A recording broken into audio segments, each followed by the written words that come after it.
Will our customers be at the front of the line when the new models roll out, but they'll be paying less at Lamoille Valley Ford too, and here's why. Right now, when you order your new Ford with us, Lamoille Valley Ford will take an additional $1,000 off MSRP, and that's on top of factory incentives and huge trade allowances. And speaking of trades, I want you to know our lot is jam-packed with more clean, late-model pre-owned cars, trucks, and SUVs than ever, and we're making deals to sell them down. And remember this, if you need a vehicle today, at Lamoille Valley Ford, we have the largest stock of new Fords in Vermont. Woo! So drive Route 14, 15, or 16 to Hardwick, where you can order your new Ford for less at Lamoille Valley Ford. Northfield Savings Bank is proud to sponsor WDEV at 90. Whether you're a builder, a maker, or a doer, at Northfield Savings Bank, we are proud to be the bank for Vermonters and Vermont businesses. Find out more about us at nsbvt.com. Member FDIC, Equal Housing Lender. The Brady Farkas Show is produced and funded by WDEV and the Radio Vermont Group. We welcome listener feedback. Email your comments to wdev@radiovermont.com. The teams you care about. Mac Jones is good. That's not the question. The question is he good enough to win repeatedly in this loaded AFC? The stories that matter to you. If I'm Xander Bogaerts, I need 3 things in order to get over that insulting contract offer. This is your home for New England sports. Jason Tatum, superstar. Book it. This is the Brady Farkas Show on WDEV AM, FM, and WDEVradio.com.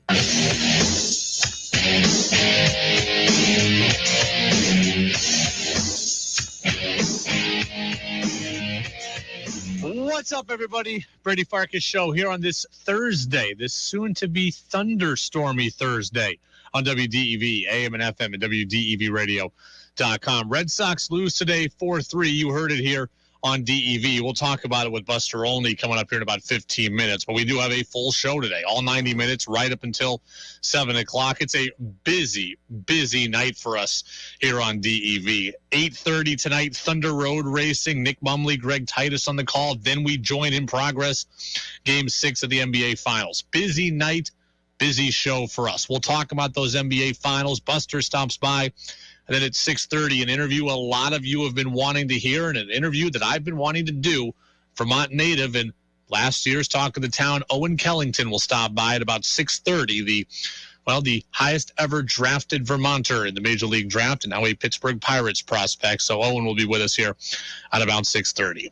You can get in on the Napa Morrisville, Napa Waterbury text line. That's 802-585-3026. It's your locally owned Napa stores in Waterbury and Morrisville, and Facebook Live, YouTube Live, and my Twitter account. Anywhere you can reach us, we will take your comments. 5, 4, 3, 2, 1.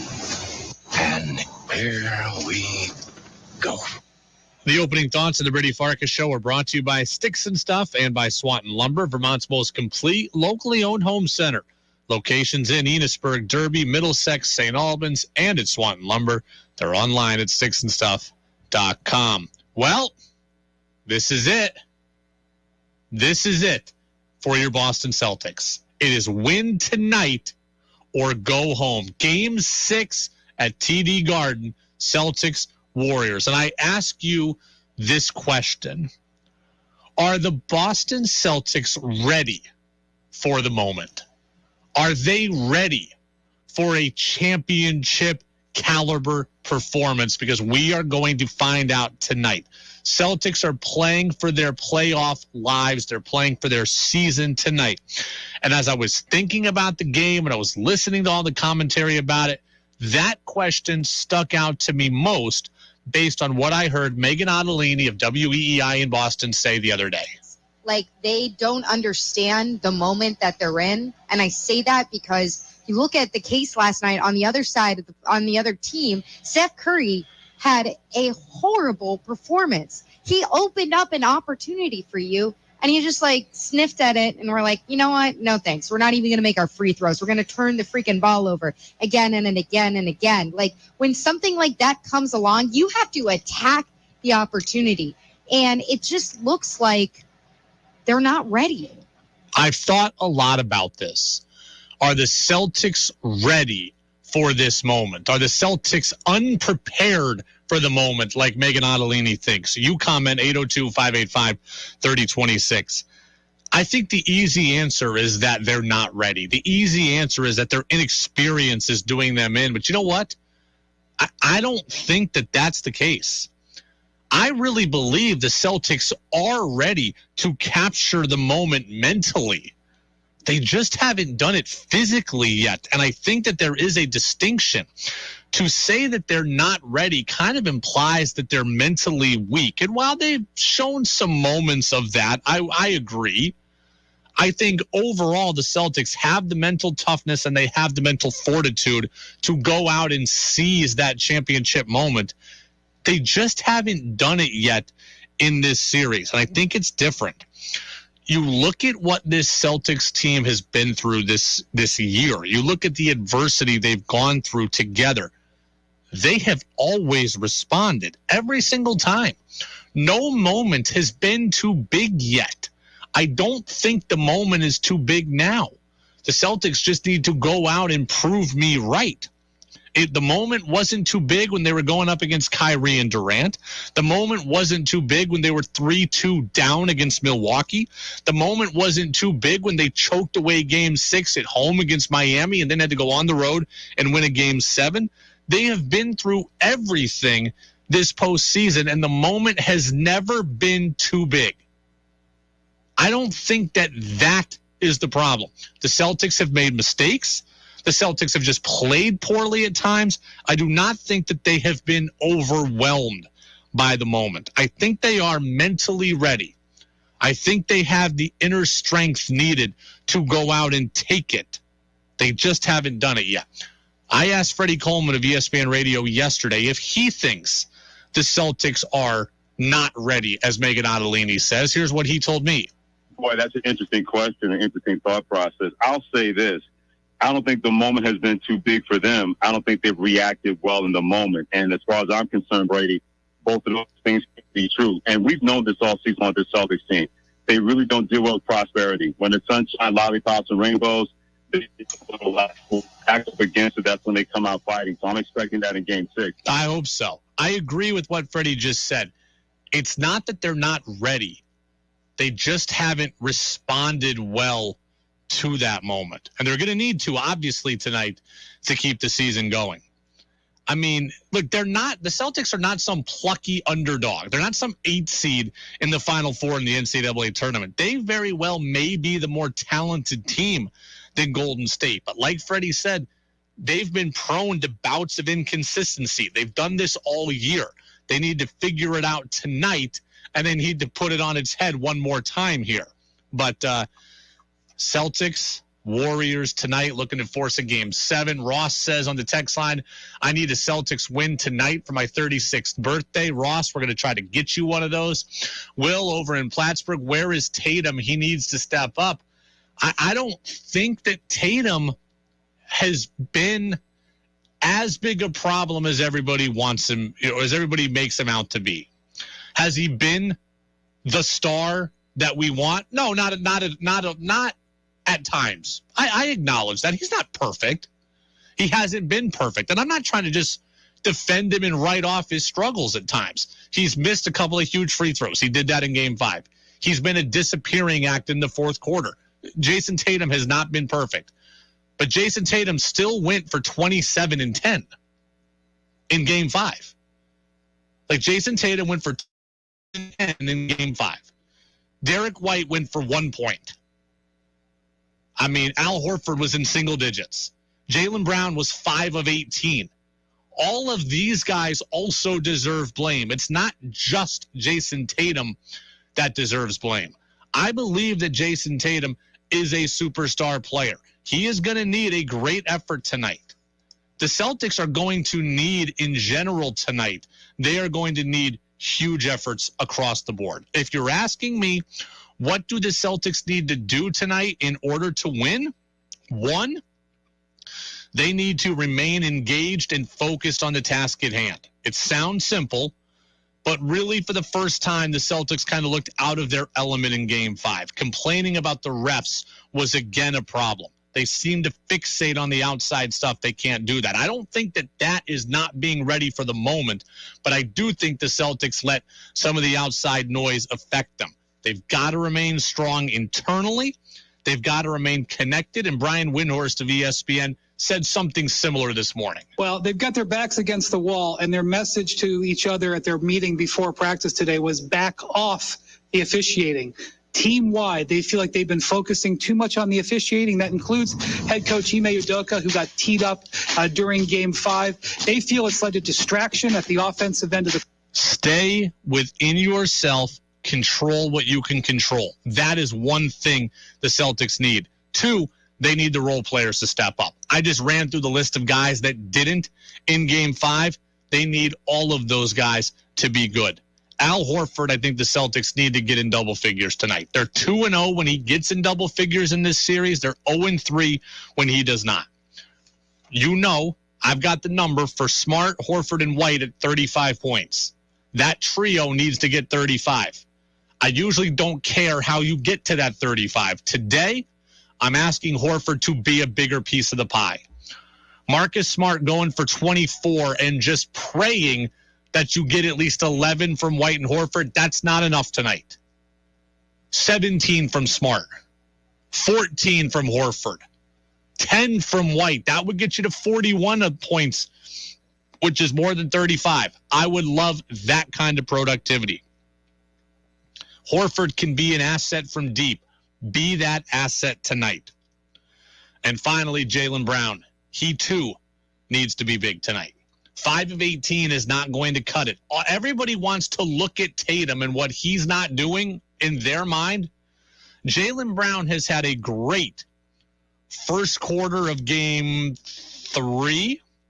He had a great fourth quarter of Game 1. He has been electric at times in this series. He also has been a disappearing act at other points.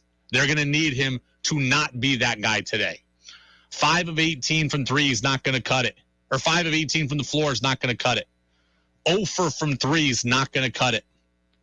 They need the best versions of Jason Tatum. The best version of Jaylen Brown. They need the role players to step up. As the texters say, they need to cut down the turnovers. That's true. They got 13 less shots than the Warriors did in Game 5. You get 13 less shots, less chance for you to make, more chances for them to make. Not rocket science. Limit the turnovers. If that sounds like a lot of keys to the game, that's because it is. It's Game 6 of the NBA Finals. You're not going to win this with just being with one thing going right. Your season is not going to be extended just because one thing goes right. You're going to need a slew of them to go right. Horford, Smart, White, play well, score. Tatum, Brown, don't turn it over. Get to the cup. Hit your free throws. Defensively, take somebody for Golden State out of their game. Maybe it's Clay, maybe it's Steph, maybe it's Wiggins, but all 3 of them cannot go off. It's a lot. It's a long list of things that have to go right for the Celtics today. A long list of things they have to do. I believe they can do it. I don't think the moment is too big. They just need now to go out and prove me right. Peter on the text line. You're spot on as usual, Brady. I hope the Celtics ate their Wheaties today. I've got them winning big tonight. And he says also we're psyched for your chat with Owen Kellington. I am psyched to chat with Owen Kellington again at about 6:30. I'm also psyched to talk with Buster Olney. Buster Olney, our ESPN MLB insider. He is going to be with us on the other side of the commercial break. Red Sox lose 4-3. That's not the issue. Trevor Story, he is the issue. What the hell is going on? We'll talk with Buster. That's next on DEV. Welcome back to the quickest podcast ever, brought to you by Kohl's. Today's topic, Father's Day deals. Dads can be tough to shop for. Not at Kohl's. I got my dad a shirt for just $11.04. Okay, that is pretty great. It gets better. You can take an extra 15% off already amazing deals, like 20% off grilling tools, and not to mention 25% off Under Armour gear. All right, I'm sold. Oh, and you can save even more with a Kohl's card. More style and more savings? On my way there now. Select styles, 15% off ends June 19th. Under Armour coupons do not apply. Some exclusions apply. See store or Kohl's.com for details. Today on Hey Culligan, how smart is your water? Here's Tracy. Hey Culligan, I think my water might be dumb. Good news, Tracy. Your water's not dumb. It's just not talking to you. You can make my water talk. No, but the new Culligan Smart Drinking Water System can talk to your phone to tell you when your water filters need changing and help you meet drinking water goals. Now that's some brilliant H2O. You said it, Tracy, and we're already on the way. Let us help you out with a free in-home water test with a local Culligan water expert at Culligan.com. For some people, all they need to know about weather is the high temperature for the day. But if you're one of those people who really wants to understand the hows and whys of weather, especially here in the Green Mountain State, then Roger Hill's Weather Classroom podcast is for you. Some of the topics I'll explore are the types of precipitation, global temperature averages, and tropical cyclones. Roger Hill's Weather Classroom podcast is available at WDEVradio.com, Apple and Google Podcasts, Spotify, and Amazon Music. Want Brady to hear your opinion on the sports stories of the day? Text in at 802-585-3026. All the insight into everything going on in baseball. It's time for our weekly conversation with ESPN baseball insider and Vermont native, Buster Olney. I'm just about ready to bet the family farm in Vermont. On the Brady Farkas Show on WDEV AM, FM, and WDEVradio.com. That's right. It is time for Buster Olney here on WDEV. It is the Brady Farkas Show. Buster with us every single Thursday at this time. Red Sox lose a day game today, falling to the A's by a score of 4-3. Buster, happy Thursday. How are you? I'm doing okay. Go ahead. I was going to say I appreciate you being with us as always. Yeah, always great to talk with you. You know, before I get to the Red Sox, I am curious. One thing on my bucket list is the College World Series. It begins tomorrow. Have you ever been to Omaha? Yes. I actually went there first to cover a game for the Nashville banner between the Nashville Sounds and the Omaha Royals. But then I think it was 5-6 years ago, I went there to do the College World Series, a couple of games for ESPN. To do Baseball Tonight from there, and that was really cool. And the energy there is awesome. You know, a couple of my colleagues on Sunday Night Baseball, Carl Ravitch and Eduardo Perez, this past weekend were getting ready to go there and digging in, and they're pretty excited about it. Yeah, it starts tomorrow. 2 games tomorrow, 2 games on Saturday. I can't wait for it as well. Always been a bucket list item of mine. Maybe one day I will get there. Buster, Sox lose today 4-3 to the A's. That's okay. They've won. They're 8-2-1 in their last 11 series. I got to tell you, when A.J. Puck hit Rafael Devers in the throwing elbow in the 8th inning, my heart almost dropped out of his chest. Yeah, and you can understand that. I can understand that because when you talk about, like, who are the top candidates for American League MVP, I probably wouldn't have Devers 1 or 2. I got Aaron Judge. I got Jose Ramirez. But he probably at this point would be like number 3 or number 4. He's been that good. And I don't know how he does it, but it feels like every year his hands as a hitter just keep getting better and better and better. He just does crazy things. So, yeah, I mean, he's absolutely at the heart of anything the Red Sox are going to accomplish this year. You know, he had home runs in 4 straight games, I believe. He had an error today, which actually ended up being the game-winning run for Oakland. But he's been very good defensively this year also. He just continues to grow and get better. And the number just keeps going up on Devers. I can only imagine what Scott Boras is eventually going to ask for him. Yeah, I would agree. And you're talking about his defense. I can remember when he was in the minor leagues, talking with evaluators, scouts from other teams who are saying that he can't play third base in the big leagues. You know what? He's not going to. He's too erratic.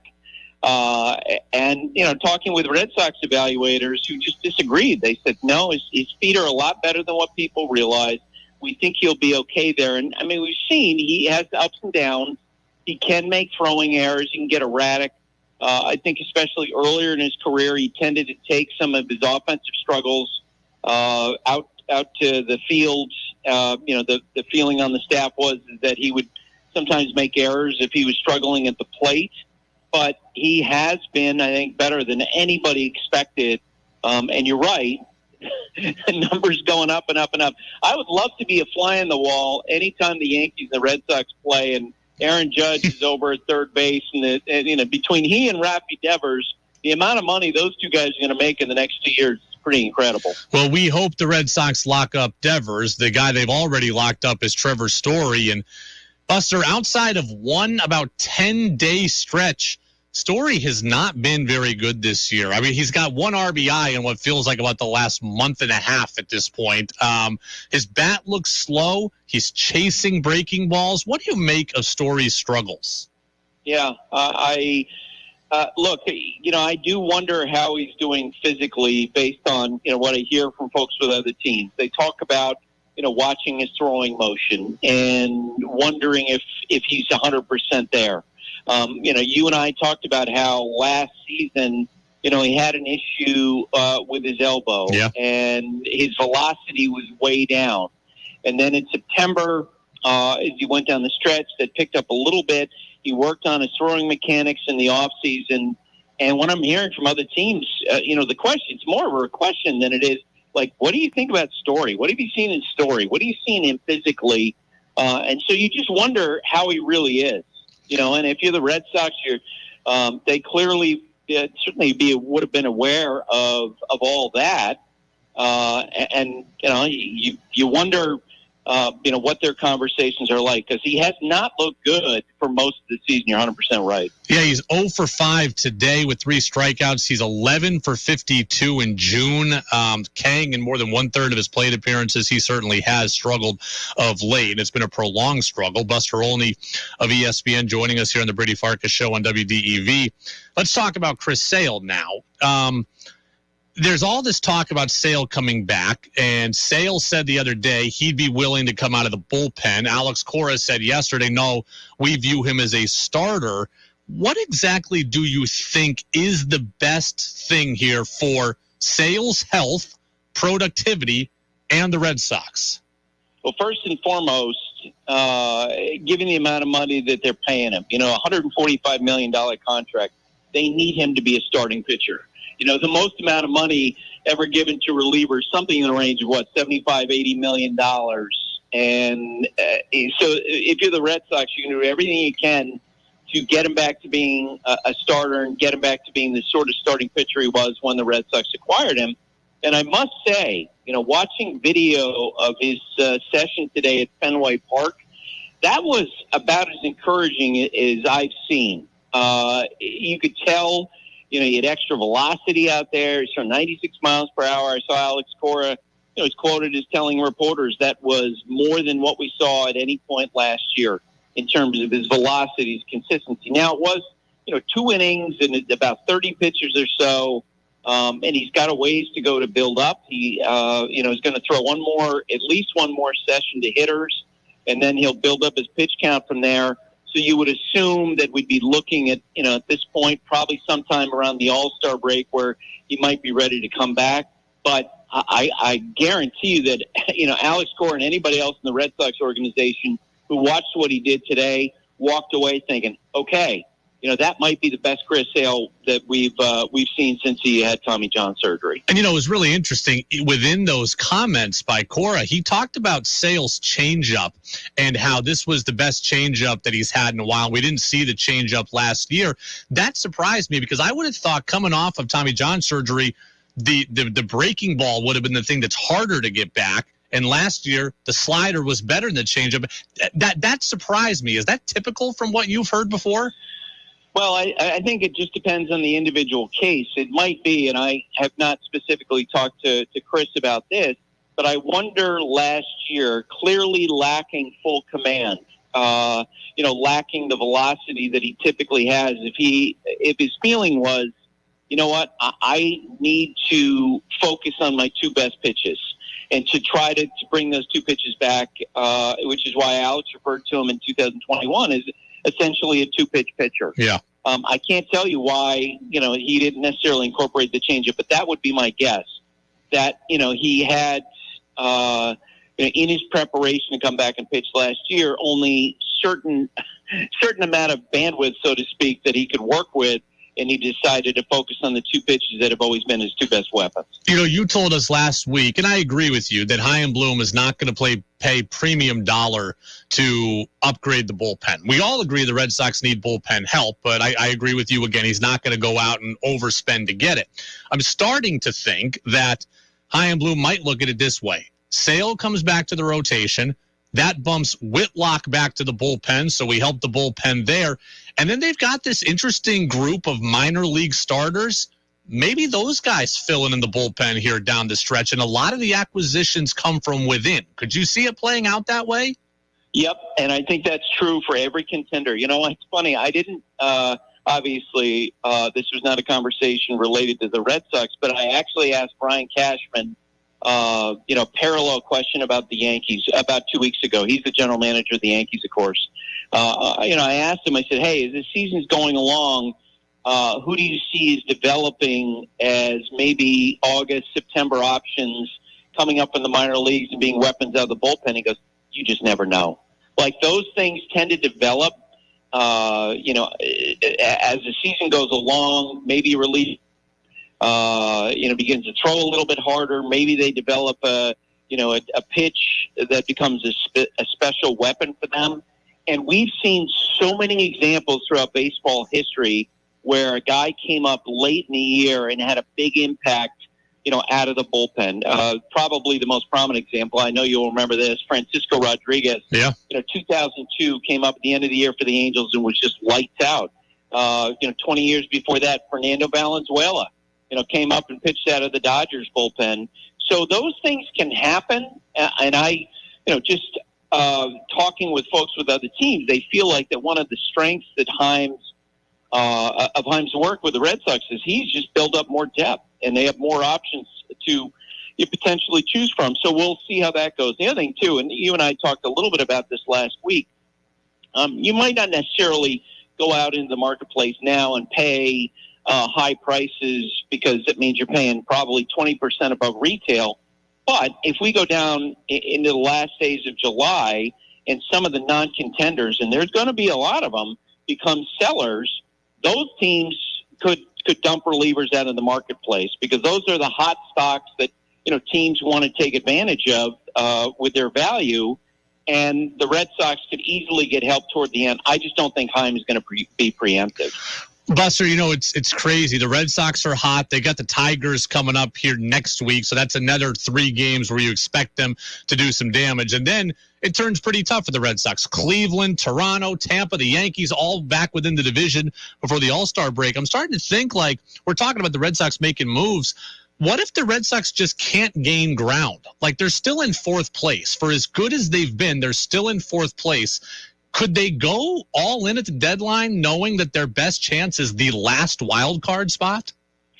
So I think that, and you are framing it perfectly, I think what a lot of front offices are going to be talking about as we get close to the deadline, I actually think the American League teams are going to be relatively less active than the National League teams, because when you look at the American League teams, there's such a gap between the good teams and the bad teams. There's such a split that if you're the Red Sox, even though let's face it, it's been a disappointing start. You had a nice month of May, but generally speaking, you're frustrated that you're in 4th place. You're still probably going to make the playoffs. Yeah. Because the American League Central teams beneath the Twins have underperformed. The Guardians have some good players, Jose Ramirez, Shane Bieber, et cetera. So they're in contention. I don't have to tell you, the Mariners have been one of baseball's biggest disappointments this year. But if the Angels have come back down to earth, the Red Sox could be sitting in 4th place in the American League East and still be in an excellent position to make the playoffs, because there's just not that many good teams in the American League. Buster Olney of ESPN. Buster, I'll get you out of here on this. We got maybe 90 seconds left. Celtics tonight, Game 6, NBA Finals. Interesting commentary out of Boston where one WEEI host said, the Celtics don't look ready for the moment. You've covered a lot of teams, a lot of young ascending teams. How do you know when a team is ready for the moment? I think you wait and see if they win or lose, and that tells you whether or not you're going to say they were ready for the moment. Yeah, well, that's what I'd like. Yeah, I tend to think sometimes the commentary from, knuckleheads like me, is completely dependent on the result. I remember walking up to Bruce Bochy when the Giants won 3 championships in 5 years in 2014 World Series, and I had known Boch a long time.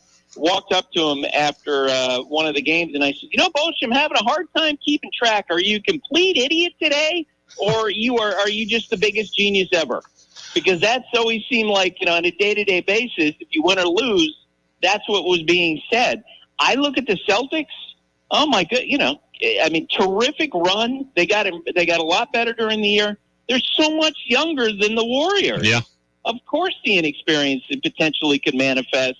Not as nearly as much consistency.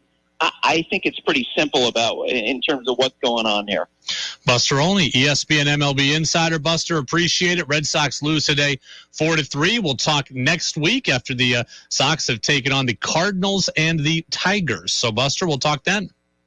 Okay, Brady. Thank you. All right, Buster Olney of ESPN, certainly one of the best. I want to react to some of what Buster said, talk about the Chris Sale story. We'll do that on the other side of the CBS National News Update. So, National News Update, and then we're back at it. Chris Sale. Buster says he's got to be a starter. I agree with him.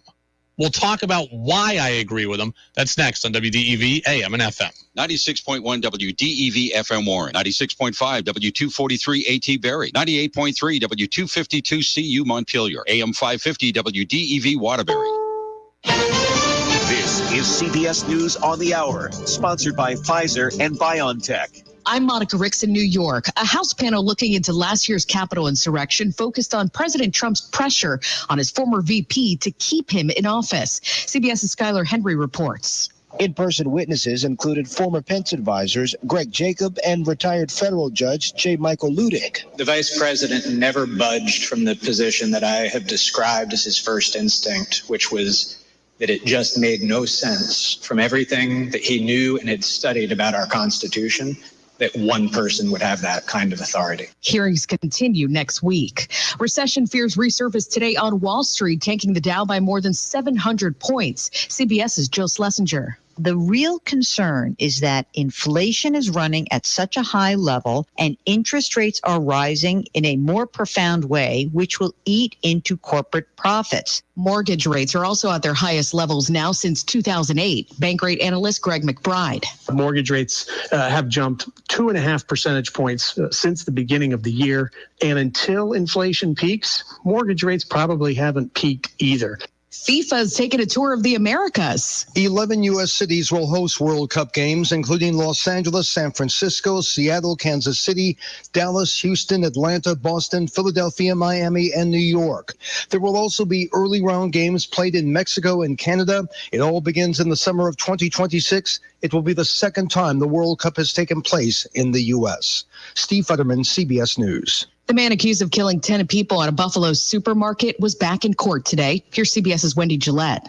18-year-old Peyton Gendron told the judge he only has $16 in the bank and 2 shares of Disney stock and hasn't had a job in a year. He was assigned a public defender as he faces 10 counts each of hate crime resulting in death and other federal hate crime charges. He could face the death penalty. Flooding shut down a baby formula plant in Michigan that just reopened. FDA Commissioner Robert Califf.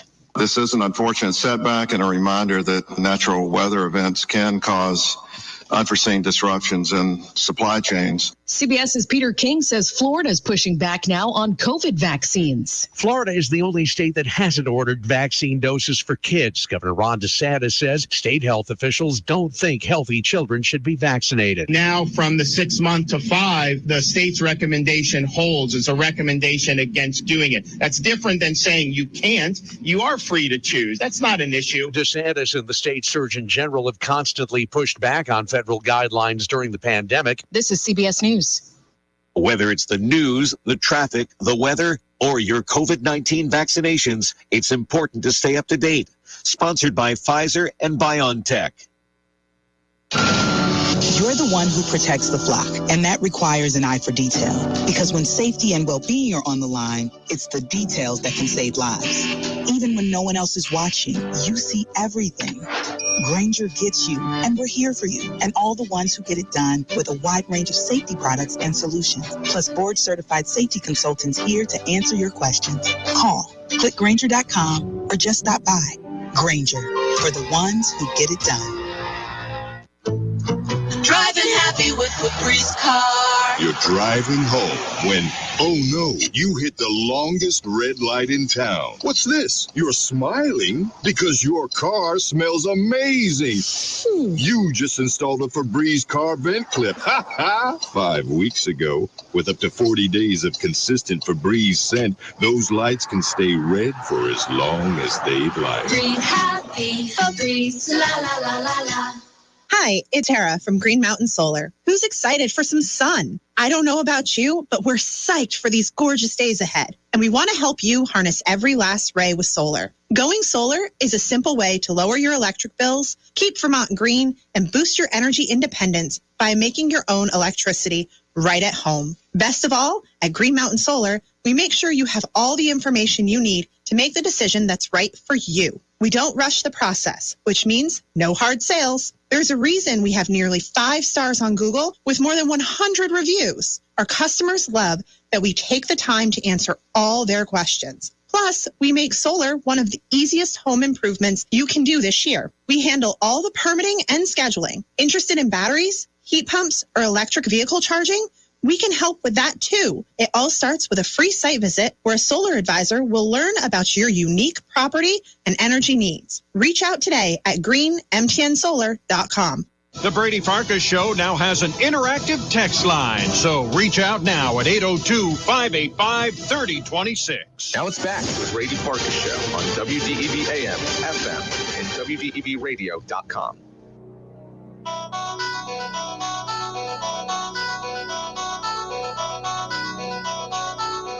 Welcome back in, Brady Farkas Show right here on WDEV, AM and FM, and WDEVradio.com. I want to thank Buster Olney for stopping by from ESPN. He does that every single Thursday. Buster's interview, as well as our full show podcast, and all of our interviews are available on our podcast channel. Just search for the Brady Farkas Show on Apple Podcasts and Spotify and WDEVradio.com. Owen Kellington, the U32 product, the highest ever drafted Vermonter by the out of the Major League Baseball draft. He will be with me in about 25 minutes at about 6:30. I want to kind of recap and follow up on some of what we just talked about with Buster regarding Chris Sale. Chris Sale says he'd be willing to work out of the bullpen. Alex Cora says we see him as a starter. Buster believes that is the right course of action, as do I. It's very noble that Chris Sale would be willing to work out of the bullpen, right? Help the team get back quicker, etc. It's very noble to put your ego aside. I praised Andrew Wiggins for it the other day after his Game 5 performance. I praised Chris Sale for offering. A guy who has been a perennial Cy Young candidate working out of the bullpen to help the team in a playoff run. That is a noble thing. However, Chris Sale needs to be a starter because the thing, like, that is what's best for both the Red Sox and Sale. Sale is not meant to be a reliever in the way the team would actually benefit from him being one. Like, if Chris Sale was going to be a bullpen arm, I would want him to be an incredibly high leverage arm, right? I want him to be the guy that puts out fires. And maybe he's the closer in the 9th on Monday, and maybe he's in the 7th on Tuesday, and he's back at it again on Thursday, and he's back at it again on Sunday. That is the perfect bullpen version of Chris Sale. However, the Red Sox can't use him like that. Like, that's the role that would serve the Red Sox well. Sale can't be used like that. It's too much of a risk. He's got too many arm problems and too much injury history for you to feel comfortable deploying him in that manner. It's just not realistic. So that's the role in the bullpen that would help the team. That role in the bullpen would be detrimental to Sale. He can't do what is helpful to them. He needs, at this point, complete structure. He needs scheduled appearances. And I'm not into doing that in the bullpen. Right? Like, remember what they were doing with Whitlock earlier in the year, and I bagged on that? Hey, we're going to throw 3 innings on Monday, and then we won't be available Tuesday, Wednesday, and we'll throw 2 more innings on Thursday. I'm not interested in that. That doesn't help the team. That hampers the rest of the bullpen. So the high leverage role that I like, not good for Sale. The scheduled relief appearances that would be good for Sale, not good for the team. So the bullpen's out. The bullpen is out. Buster says, hey, he's making $145 million. He's got to be a starter. Like, that is very true as well. But for me, being a starter is the only thing that allows him to stay healthy and help the team. That's it. It's noble that he's willing to pitch there, but he's got to be a starter. And if that means he's got to go out for a month on rehab, then so be it. Come back around the All-Star break, and let's give this team the injection that it needs. Sale comes to the rotation. Whitlock goes to the pen. I think Whitlock's future is as a starter, but there was always going to be an innings limit for him. So mid-July or so, he becomes your bullpen acquisition. He goes back there. He gets back into the high leverage role, and now Sale's in the rotation, and now we go. Buster just said, I don't think that Chaim Bloom is going to be preemptive in the reliever market. I don't think that he is going to go out of his way to spend big on relievers. So there's got to be some internal acquisition. Whitlock going back to the pen could be just that. So Chris Sale starting, that is the best on all fronts. Best for the team. Whitlock gets back in the pen. That's good for the team. Best for Sale's arm. That is what is best. I asked Tom Caron of Nesson about it yesterday. He also agreed. Chris Sale is best served as a starter. And I'm glad to hear that at his, live bullpens today, he was throwing 96 miles an hour. I'm glad to hear that his changeup is looking better. He's always had a good changeup, a devastating slider, and 96, 97. If he's got 96, 97, a devastating slider and a good changeup, he can be an asset for this team moving forward in the rotation this year. For what it's like, but I will say this. I think Chris Sale can be a huge piece of this puzzle, but you as a fan have to recondition your mind. Despite what the reports are saying, despite how optimistic we are, this is not the Chris Sale of old. We have to condition our mind to realize that. He's not coming here to just carry you on his back, CC Sabathia 2008 style, through the playoffs. It's not there. He's here to play a role, and he will play that role, but that role is not put the team on his back. Here's what I think of Chris Sale. I think that Chris Sale now is better than Rich Hill, right? He's better than Rich Hill. So the bar is higher than that. I do not think that Chris Sale right now is better than Nathan Eovaldi. I think that Nathan Eovaldi's best is better than what we have left of Chris Sale. I think that my expectation level for Sale is about what it is of Nick Pivetta. If you're asking me who can Chris Sale come in and be like, Nick Pivetta is the guy. He could have stretches where he is completely dominant and untouchable. And he could also have stretches where it makes you scratch your head. That is where I'm at. I don't expect Chris Sale to come in and be the savior. Recondition your mind from thinking that as well. Expect him to be better than Rich Hill. Expect him to be worse than Nathan Eovaldi. And you get Nick Pivetta. And that is exactly what I think Chris Sale could be down the stretch for that team. And the Red Sox are going to need his contributions because they are going to be in a battle to try to make the playoffs and hold on to a playoff spot. The AL wild card field is crowded. And I know there's been some bad teams that, Seattle might get back into it. I don't know that they will. They might. They've got an easier schedule coming up. Cleveland might hang around. Their division's garbage. Chicago is going to get back into this thing, I think. They just need to get healthy. And my goodness, are they unhealthy. So the Red Sox are going to be in a battle. Chris Sale's going to have to be a part of it. But I don't have the expectation that he's just going to carry the thing. For what it's worth, John Tomasi of NBC Sports Boston had this to say yesterday about Sale. I mean, I'm a doubting Tomasi on this one. I'm sorry. Like, you said it. We had him break a rib throwing a pitch. Now, maybe that's just a one-off. Maybe that was incredibly bad luck. Or maybe it's just further evidence that the Chris Sale of 2015, pre-Red Sox, 2016, that guy is gone.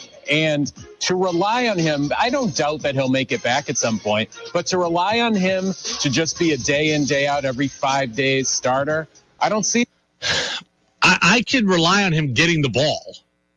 I think that Chris Sale can get the ball every 5 days. I just don't think that he is going to be the Chris Sale of old.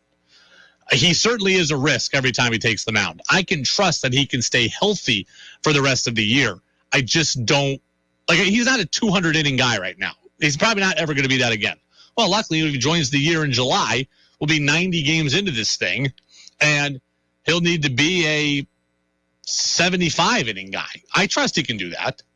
We just got to recalibrate our mind as to how good he'll actually be. Red Sox do lose today, by the way. Day baseball, 4-3. We had it for you on WDEV. This one was very interesting. The Sox kind of slept walked through this one. And then all of a sudden in the eighth, they had unbelievable chances here to come and get back in front. But they do end up losing 4-3. Let's play you back some of the highlights here. So we started out, Chad Pinder, the former Vermont Lake Monster, made it 1-0 in the third. Chad Pinder digs in. The pitch from Rich is ripped up the middle, and that's a base hit. It will score a run. Pache is waving third. He will come home without a throw, and the miscue in the outfield becomes a run for the A's, and they lead it 1-0. Yeah, there was a miscue in the outfield there. Trevor Story and Jaron Duran with a miscommunication.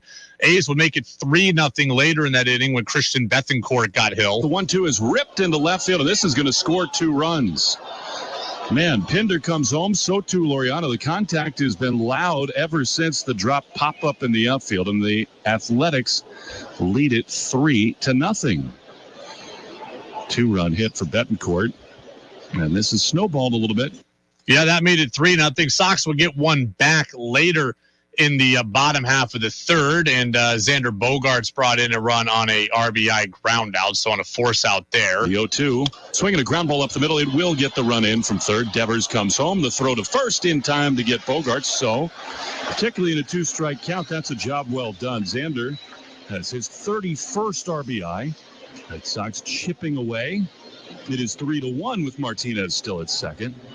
In the sixth inning, Elvis Andrus made it 4-1. There was a Rafael Devers error. So then in the eighth, things got very, very interesting. The A's, with 2 outs, started making their own errors. So Sox again down 4-1 here in the, let's see. Here you go. 4-1, 2 outs in the bottom of the eighth. His pitch. Swinging a ground ball, hit to third. Grabbed by Bride, throws across high, throws it away into the photographer's well. A run scores, and the Red Sox have the tying runs in scoring position. 4-2 Oakland, routine grounder to the rookie Bride, who debuted here on Tuesday night, and he just sailed it way over the head of the first baseman, Brown. Yep, so that made it 4-2. Sox would make it 4-3 right away. Pitch to J.D. Swinging a shot toward the middle. Knocked down by the second baseman. It rolls into center field. Here comes Rocky rounding third, and he's sent back. Throw to third. He just does get back safely. It's 4-3. Kemp saved the tie there, made a dive behind second base in the outfield grass. It rolled a few feet away from him. He picked it up. Raffy was rounding third. I think Maples did the right thing in holding him. It's 4-3 with a tying run at third base. The go-ahead run at first, and Bogaerts coming up. Yeah, and the Sox would be retired. There's Xander Bogaerts was retired. Trying to remember exactly what did Bogaerts do. Nonetheless, he didn't get the hit that would have tied the game. But I think he grounded. Yeah, he grounded to third Bride flipped it over to second, and that ended the inning. Red Sox would lose it 4-3. Again, though, they are 8-2-1 in their last 11 series, and now they're going to take on the St. Louis Cardinals. That is going to be tomorrow night. Our coverage will begin again at 6:10. Tonight, we've got just massive stuff going on. Brady Farkas show for another 40-plus minutes or so. Then Jazz with George Thomas for about an hour and a half, 7 to 8:30. Then we get Thunder Road Racing, the first Thursday on the summer schedule. Nick Mumley, Greg Titus on the call. So 8:30 there at the Nation's Site of Excitement. And when that ends, probably about 10:15, we go over to the NBA Finals Game 6. So we'll catch the NBA Finals in progress probably just before halftime. All right, we do this every single day. Let's get to Who's Saying What? Whoa, whoa, whoa. What did he say? Mac Jones? Good Lord. Mel Kiper's got to slow down on this. Mac Jones ain't going to work, folks. It's not going to work. He's got to come to terms with it. It's not going to work. They really said that? Every damn thing is politics and race, and I'm losing my mind over it. It's time for Who's Saying What on the Brady Farkas Show on WDEV AM, FM, and WDEVradio.com. Yeah, we get a text on the Napa Morrisville Napa Waterbury text line. Losing to the A's is pathetic. Can't lose gimme games. You know what?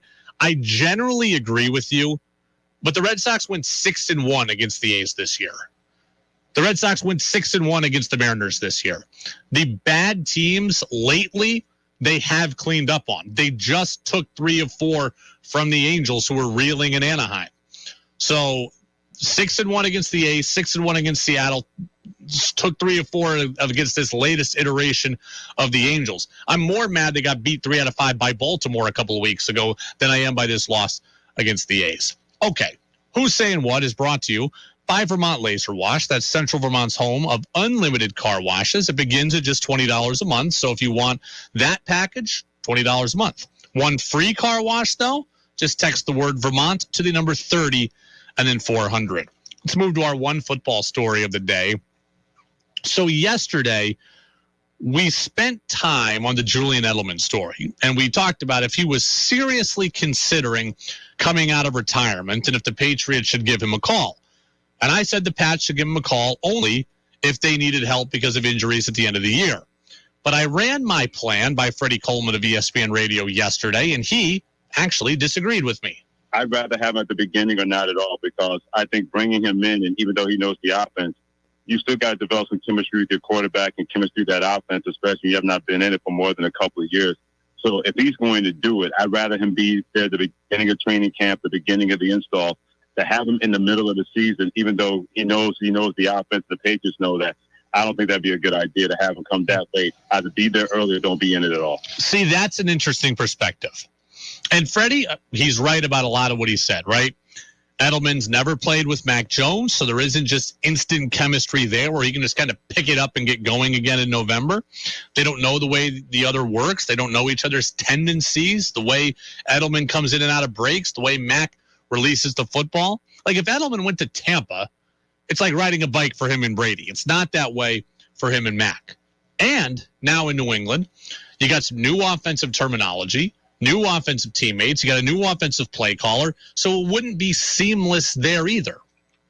So Freddie is right. I am acknowledging it would be harder for Julian Edelman to just pick it up in November, given these changes.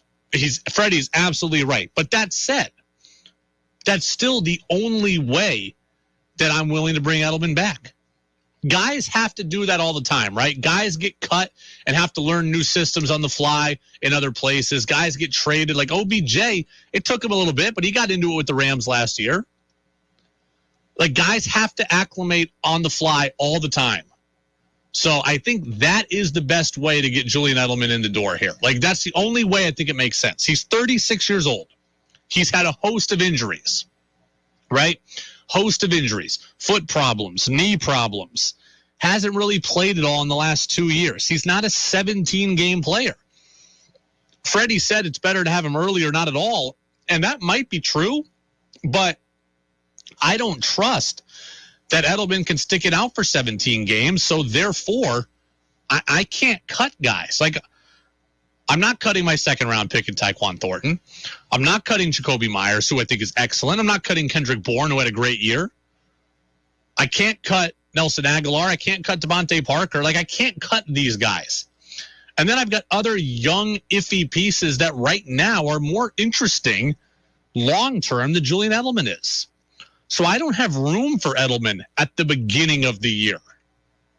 The only time I have room for Edelman is at the end of the year if I'm suffering from injuries and if my core of receivers is depleted. Freddie's right. It would be tough.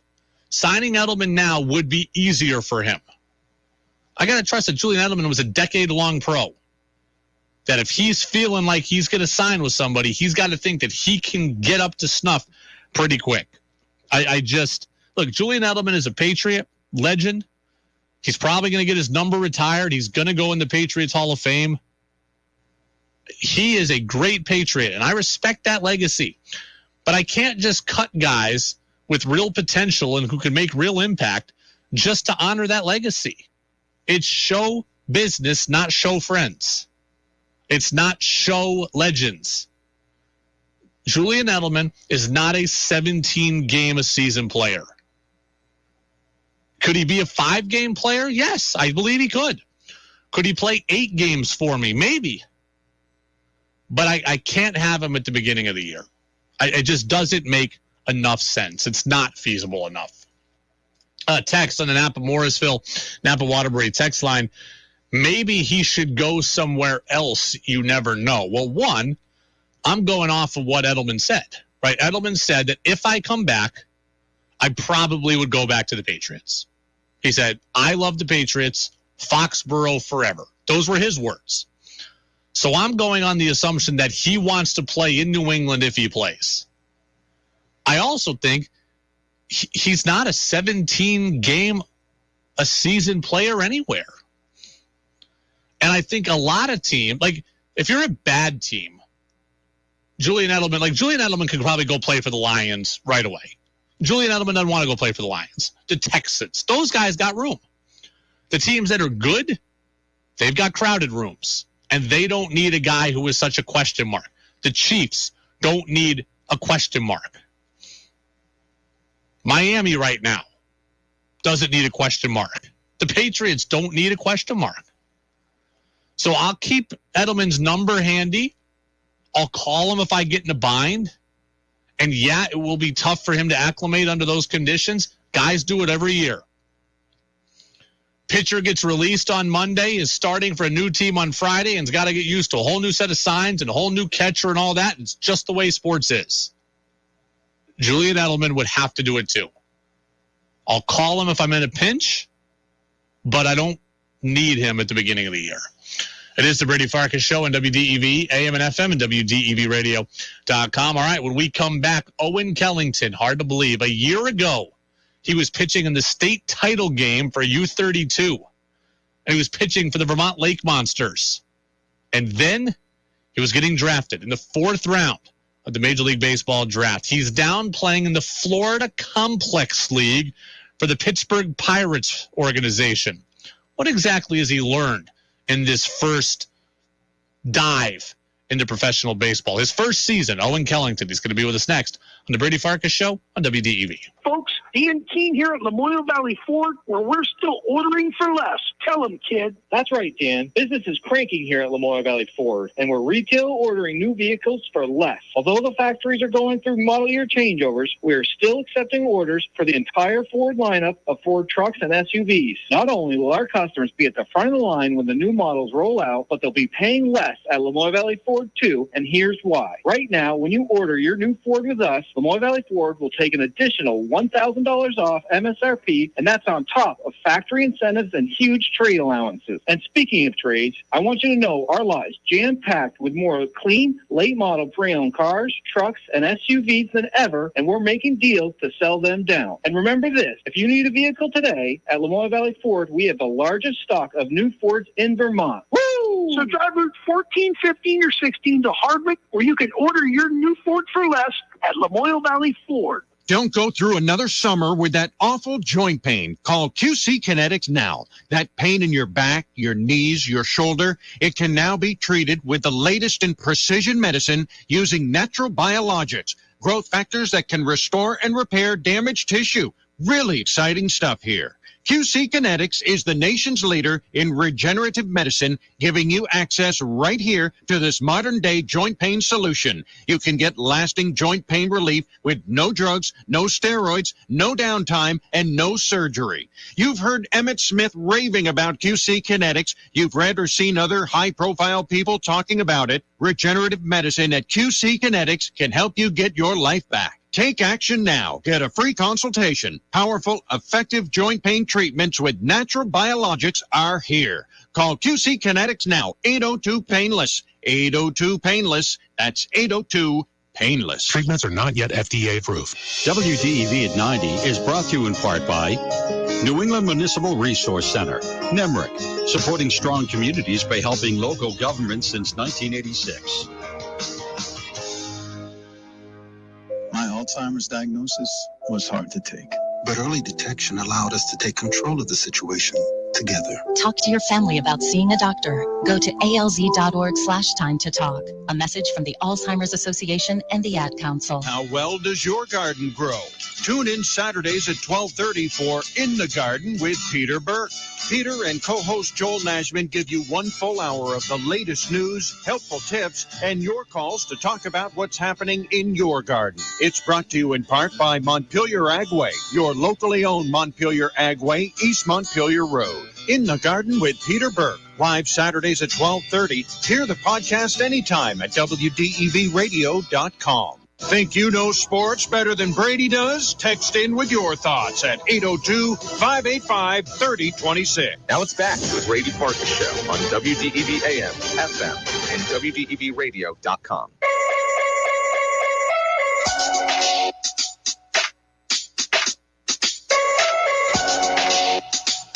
Welcome back in, Brady Farkas Show, right here on this Thursday on WDEV, AM and FM, and WDEVradio.com. Owen Kellington going to be with us momentarily. Hard to believe it has been almost 1 year since Owen Kellington got drafted. I'm going to ask him, what the last year exactly has been like. But this time last year for us, we were on Owen Kellington watch. Like, we were talking to everybody, trying to figure out where he's going to be drafted, if he's going to sign, is he going to go to UConn, whatever.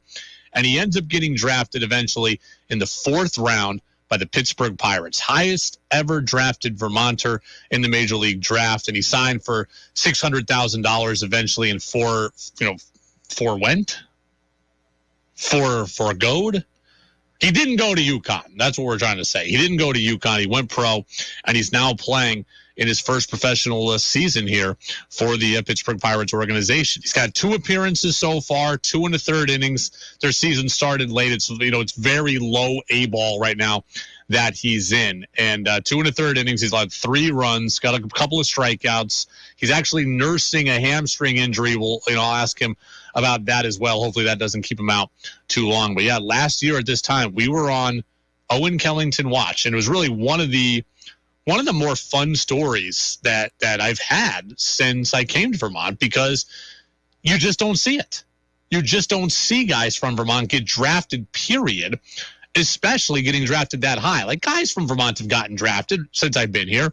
Rain Supple out of CVU got drafted, I think, in the mid 11th round, 13th round, something like that. Theo McDowell out of Essex, he got drafted. So guys have gotten drafted, but nobody's had the hype that Owen Kellington has had. I mean, he struck out basically everybody last year. I mean, it was something like 100 strikeouts in 40 innings or something like that. It was like almost striking out the side every inning. It was insane, like what he was doing. And Owen Kellington is with us now on the phone line. So let's go out to that phone line. U32 product, Pittsburgh Pirates prospect, and 4th round draft pick of the Pirates last year. Owen Kellington is with us now on the phone line. Owen, thanks for being with us. A lot of people excited to hear this interview, my man. How are you?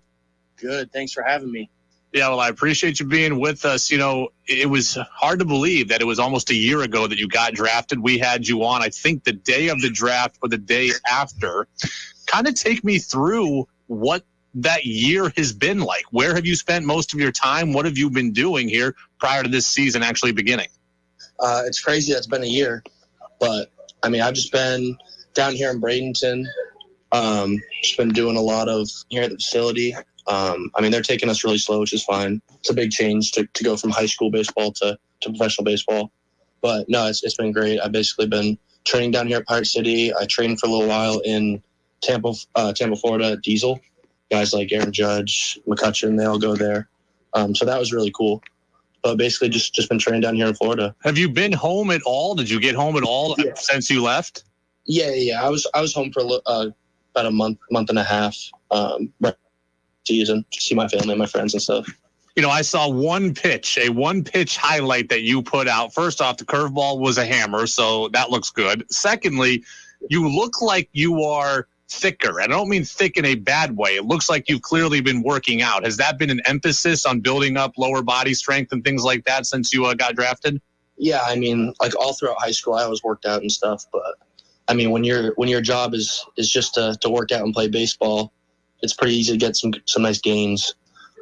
So yeah, it's been a big focus, is getting stronger and just getting bigger and being able to throw the ball harder, and just being able to sustain more.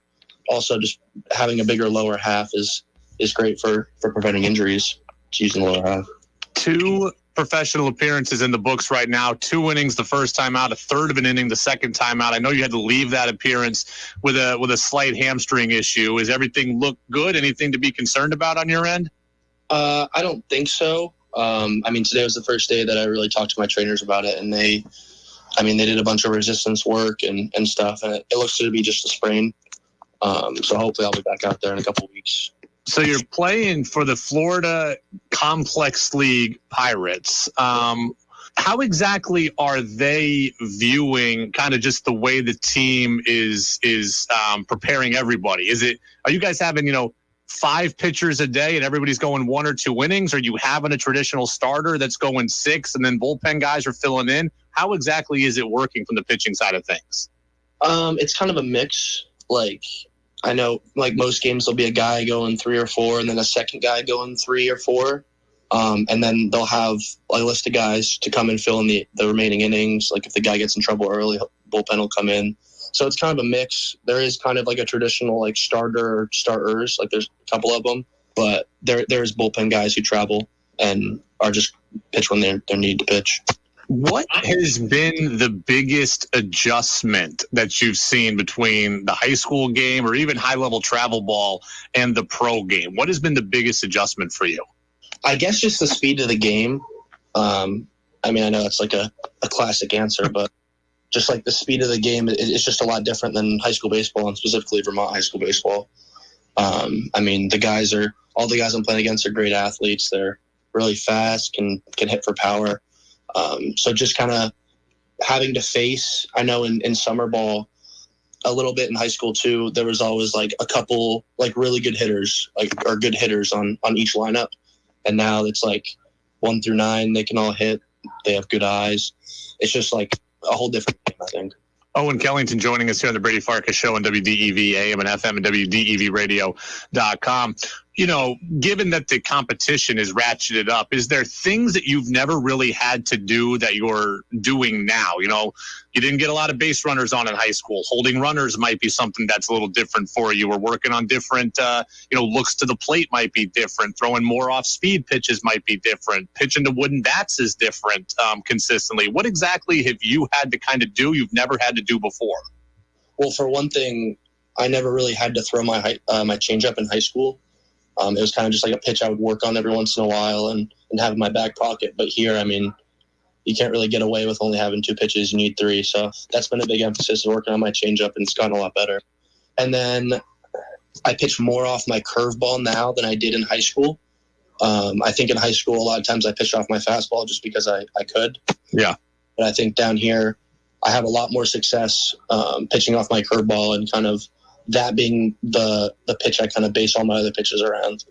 What's the velocity like right now? You talk about seeing gains. We had heard, 92, 93 when you got drafted. What have you seen significant increases in velocity right now? I haven't really. I had a finger issue for a while, about a month. It was like on the pad of my finger, a blister, and it kept affecting my throwing. And then I wouldn't be able to throw for a couple of days. So that kind of messed with my velo a little bit. And just this past time out was the first time it was better, and I got hurt. So I haven't really thrown like to my full capability, I think, in about a month. So I'm not really too sure where the velo stands.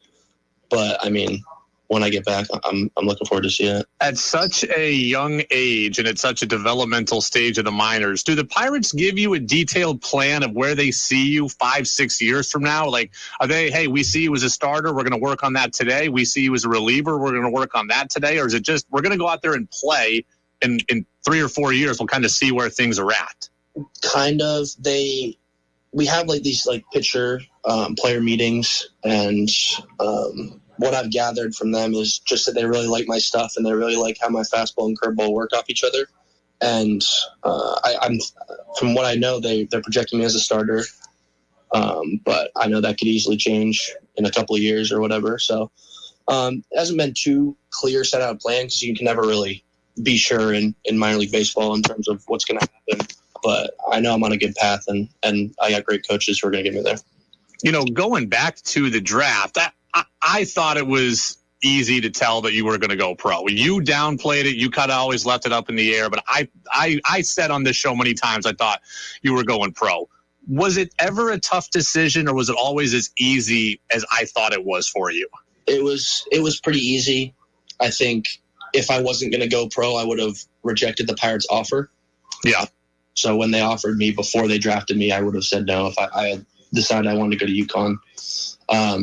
So I was kind of just keeping my options open just in case when I talked to you last time. But I was pretty set on going pro, and that's really what I wanted to do. You know, I told you this when we were setting up the interview, and I'd mentioned this on the air, but I didn't tell you at the time because I didn't realize at the time that the scout who was responsible for drafting you, who came to watch you pitch multiple times, is my former college teammate, Eddie Charles. So we had Eddie on the day of the draft too, which was a cool get for us. But, you know, I was playing with him 10 years ago, and here he is drafting, you know, the highest drafted Vermonter ever. What was it about the Pirates in the scouting process pre-draft that you liked them and felt comfortable signing with them?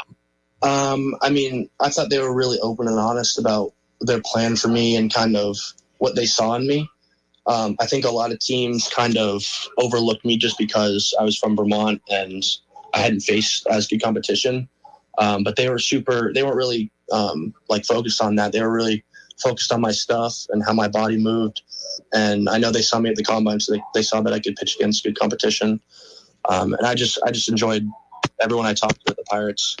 I didn't know that they were one of the ones who were in the running, like who wanted to get me. I mean, I talked to them a few times before the draft, but I hadn't really heard anything super serious about like when they might pick me or that they really wanted to. It really wasn't until the third and fourth round, that little break, when I got a call from my agent and he told me that they were going to take me first pick in the fourth. You know, one of the things that would excite me if I were you is Ben Cherington is the general manager of the Pirates. And when he was with the Red Sox, they built up a really good minor league system. A lot of the guys that won the 18 title are Ben Cherington guys. You know, Andrew Benintendi and Mookie Betts and all these guys that came up through the system. Is that something that played in, you know, just knowing that the ownership or the leadership group in Pittsburgh has a good history of developing young minor league players?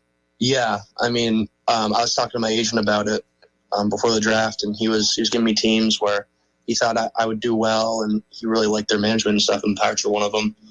I mean, from what I hear, it's a huge upgrade, Cherington, over the last GM in terms of just culture and kind of development around the Pirates organization. And I know even already we have, I think, 6 top 100 prospects. So we have a pretty loaded farm system as it is. So I'm excited. You know, are they doing the pitch clock and everything down at your level? What is that like for you to see it? It's been weird. They say they're doing it, then they don't really enforce it. It's kind of weird. At least the FCL, I know they enforce it in low A. But it's definitely different. I haven't really noticed too much of a change because I'm someone who works fast usually. Yeah. So I don't really like pay attention to it that much. They are doing the robo ump in low A for some of the games, which is pretty cool. They haven't done that in the FCL yet, but in low A they have been, which is cool to watch. What about the analytics side of things? At your level, are they teaching a lot of the analytics and stuff, or is it just go out and play? It's analytic based and just go out and play. I mean, at this level, they're more worried about just like you getting reps, I think, and like making small tweaks. They don't want to like overhaul everything they just drafted. But there definitely is some analytical components. And I talk to my pitching coaches about analytics pretty frequently. When we're making a change in a grip or something in my delivery or something, we always check in on the analytics to make sure that they're matching up and that I'm not missing anything when I'm changing something in my motion or my grip. So they do play a part. You know, I saw that out there right now is the first set of Owen Kellington baseball cards. I'm waiting for the day where the MLB The Show update comes where you end up there in a Pirates minor league system on the roster front. Is it what's it like to have your own baseball card? It's really cool. I mean, I grew up collecting baseball cards. I had a bunch. So just to have your own and be able to give it out to my friends and family and people who are fans is really cool. Well, I'll get you out of here on this. It is always a question I ask people who are from Vermont who aren't here anymore. Whenever you get to come back next, what's the first place you want to go eat? That's not mom's home cooking. Oh, it's a good question. Probably Buddy's Burgers in Vermont, in Montpelier, I mean. Buddy's Burgers in Montpelier. Okay, I've never been, so now I'm going to have to add it to my list. Yeah, great burgers. Owen Kellington, the highest ever drafted Vermonter by the Major League Baseball, or out of the Major League Baseball draft, 4th round last year by the Pittsburgh Pirates, playing right now in the Florida Complex League, nursing the hamstring injury. But Owen, get back to health soon. Again, a lot of people asking about you, a lot of people happy you're on the show today, and we'll check in again later this season, and good luck down the road. Sounds good. I appreciate it. Absolutely. Owen Kellington. There he was. A lot of people had been asking for Owen Kellington updates. A lot of people wanted to know how he was playing. Well, that's exactly how he's doing. So there you go. You heard it right from the horse's mouth. And I enjoy talking to Owen as well. You know, you could just tell he sounded a lot more comfortable talking with the media this year. And I don't mean that he was bad before. I don't mean that at all. But last year he was guarded, right? When we had him on last year and you're asking him, okay, are you going to go pro? Are you going to go to college? He was guarded. You know, he knew there were certain things he couldn't say or shouldn't say publicly, and he reacted as such. So this year he was a lot more open and a lot more kind of willing to let you in. He's also only, 19 years old. So he's going to continue to get better and better and better with the media. And I'm sure when we've got him on in 5 years, he's going to be just as polished as all hell. But I thought there was a lot of good stuff in there. 802-585-3026. We get a message on the Napa Morrisville, Napa Waterbury text line. This was great, Brady. Thank you. Owen Kellington certainly has a lot of maturity for someone his age. Credit to his parents, coaches, etc. I sure hope he excels in the major leagues, whether in Pittsburgh or whatever. Another text says that his scout for the Pirates was your former teammate is a small world. It's amazing given you're part of that trio being in sports media. That is actually one of the weirdest things about this whole thing, that the guy who discovered Owen Kellington for the Pirates is my former teammate. Like, look, it's crazy because I played Division III baseball, and therefore my teammate played Division III baseball. And it's not to say that you can't do great things going from Division III baseball, but I certainly, I didn't know that he was a scout. Nevertheless, that I know he was a scout who was high up enough to actually be making, decisions about the draft pretty much. And again, he was a good player, and I didn't know he was in scouting. I knew he worked for the Pirates at one point, didn't know he still did. And it just kind of came to me a couple of days before that another former teammate said to me, hey, Eddie is working for the Pirates. He's got the draft coming up. And then when Owen got drafted, I was like, wow, what serendipity. And we ended up getting Eddie on too, and it was nuts. I don't want to recap the entire interview because I want to finish with a couple of things on the Celtics, but there was a few things in there that kind of really stood out to me. He confirmed what we already knew, right? Like he said, I wanted to go pro. I wanted to go pro always. We knew that would be the case. We said it on the air last year multiple times. Even as he left the door open in college, and even his other media outlets in the area asked him what he was going to do, and they all hemmed and hawed over it. We knew that he was going to go pro. Like, yeah, UConn was always an option, but it was never his preferred option. Did you hear him say he got offered a deal before he was picked? Basically, and Eddie Charles told us this last year too, basically they went to him and said, hey, we're going to draft you if you'll sign for this. And if you won't, then we're not going to pick you. And he said, okay, I'm going to. So he had a deal before he was ever selected, which is not illegal in the Major League draft circles. Glad to hear he's utilizing his changeup. Of course, he never really needed to do that in high school. So now that he's at a higher level, I'm glad he's recognized that, yeah, you have to adapt. And, yeah, as he said, you need 3 pitches. I think that's really important. And having that kind of full repertoire aids his chances of being a starter, which is something that he said that right now they see him as he moves towards the majors. And I also liked his recognition at how deep pro lineups are. Like, it's one of the first things I learned when I went to college. When you are in high school, by and large, the 3, 4, 5 hitters, they make you pay for mistakes. Everybody else, you can get away with stuff too. 3, 4, 5, they make you pay. When I was in college, I learned that basically 1 through 6 can make you pay. You can get away with some stuff 7, 8, 9, but 1 through 6 are going to make you pay. Well, and then what does Owen say? 1 through 9. 1 through 9 can run. 1 through 9 can hit. 1 through 9 is discipline at the plate. And that's what I've learned. And I think that's really good recognition of that at a young age. So it's going to be fun. It's going to be fun to follow Owen Kellington's career. Celtics, the guy that I want to see step up in Game 6. I'll tell you who that is. That's next on DEV. Father's Day is almost here, and there's no better way to say, I love you, Dad, than with a new Weber 2 or 3 burner gas grill from Nelson's Ace Hardware. There are many choices in the Weber gas grill line for any cooking level and budget. Now starting at $3.99, a Weber Spirit 2 burner gas grill. It's an economical way to get Dad started on his best grilling experience. Ask about Weber Genesis models with a Weber crafted cooking system or the Weber Connect smart technology. All of these and more available at Nelson Ace Hardware in downtown Barrie.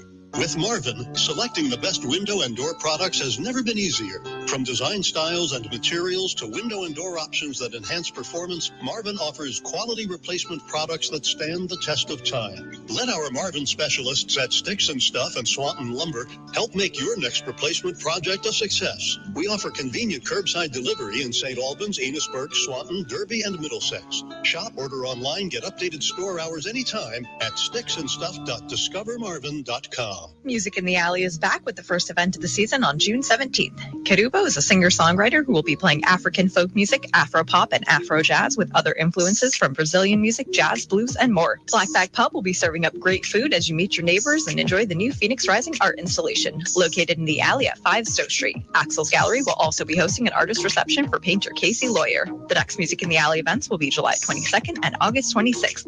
Learn more at axelsgallery.com/events and discover the rich art scene in Waterbury.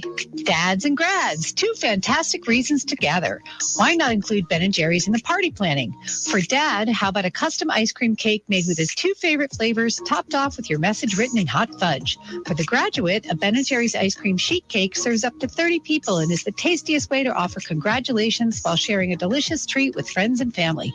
Give us a call in Waterbury or order online. Easy curbside pickup available. Peace, love, celebrations, and an ice cream cake from Ben & Jerry's. My name is Joshua White, Chief Medical Officer here at Gifford. The services that we offer range from pediatrics, where you can come to get your vaccinations, to routine care of chronic illness with high blood pressure and diabetes, to women's health and all the associated individualized needs that patients may come to us with.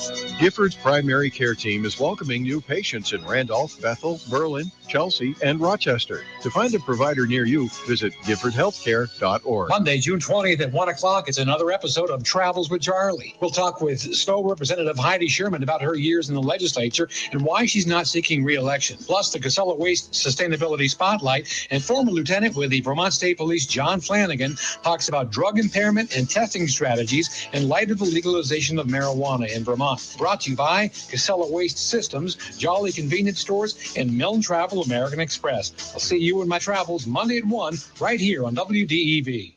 Your chance to be part of the show is on the text line at 802-585-3026.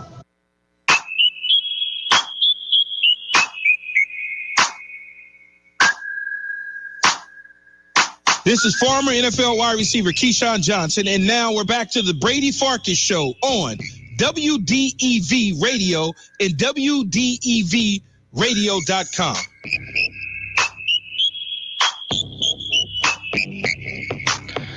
Thank you very much, Keyshawn. Brady Farkas Show back at it here on WDEV. Look, we don't got a lot of time left, okay? Red Sox lose today by a score of 4-3. Here's the plan for the rest of the night. Jazz with George Thomas comes on in a couple of minutes, 7 o'clock until about 8:30. Then we're going to send you out to Thunder Road.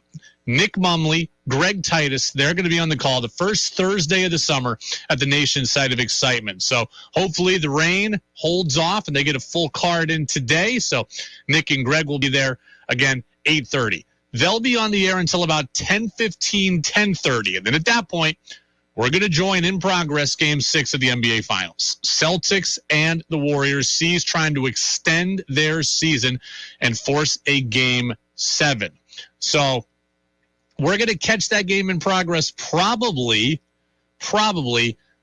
end of the midway through the second quarter, maybe halftime, depending on how fast or slow it's moving. But look, if you want to see the Celtics try to force Game 7, we're going to have guaranteed the whole second half for you. The guy that I want to see step up today, Peyton Pritchard. Peyton Pritchard has been tethered to the bench for the most part in this series. If you're asking me the off-the-beaten-path guy I want, it's Peyton Pritchard. Grant Williams would be great. Daniel Tice would be fine.